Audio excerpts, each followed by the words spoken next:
বৈষম্য বিরোধী ছাত্র আন্দোলনের হামলার ঘটনায় তাহিরপুরে অধ্যক্ষ সহ আওয়ামী লীগ নেতাদের নামে মামলা।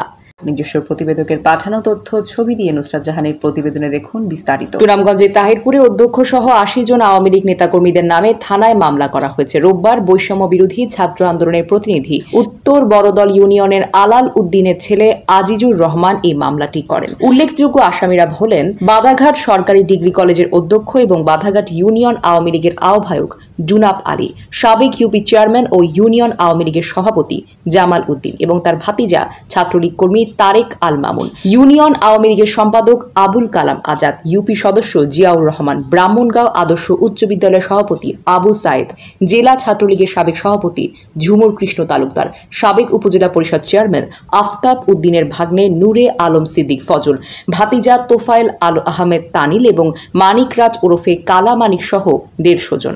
৪ আগস্ট বৈষম্য বিরোধী ছাত্র আন্দোলন চলাকালে বাধাঘাট বাজারে হামলা চালায় আসামিরা। এই তালিকায় বাকি আসামিরা হলেন